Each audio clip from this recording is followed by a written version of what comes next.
Okay, so a quick review of the bee area that I'm actually setting up.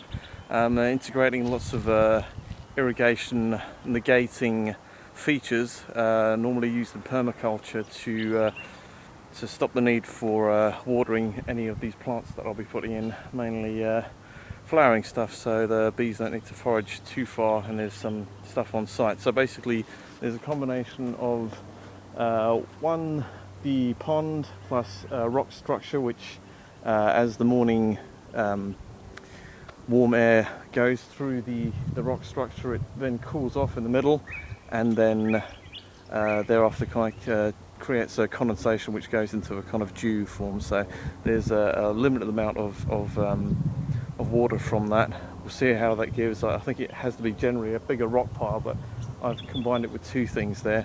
Next is the hugel bed.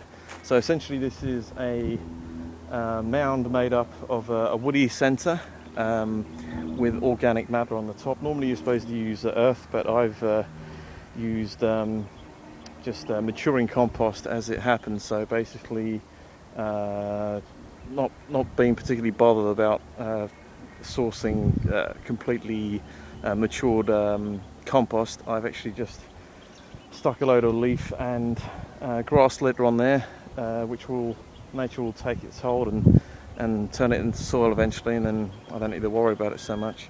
Next is the swale. So the swale is a ditch dug on contour. So as you can see, well, you may not be able to see, there's a slight gradient which goes downhill. The effect of the swale, this is the first time I've tried it, so I have no idea how well it works, is that the water comes down the hill, collects in the ditch.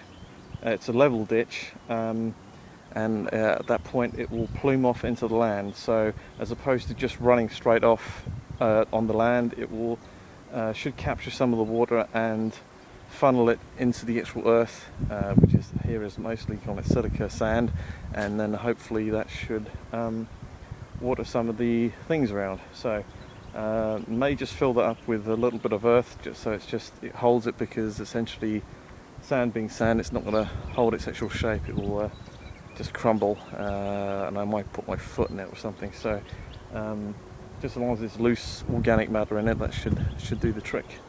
But yeah, so that's it so far. Beehive's going to go over there, just where that metal plating stuff is, and should be fenced in to stop any sheep and dogs from coming in. And also this here, no, I think it's a wax plant of some kind. Lots of flowers on it, and the bees absolutely love it. See if I can find one here. So they go absolutely nuts about it. And so that's another load of forage, which is not too far off.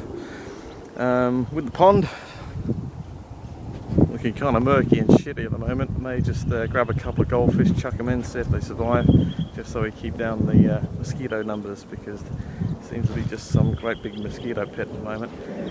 And maybe chuck in a few plants that they can hide under, because when it hits 40 something degrees here, it's going to boil the fish in there.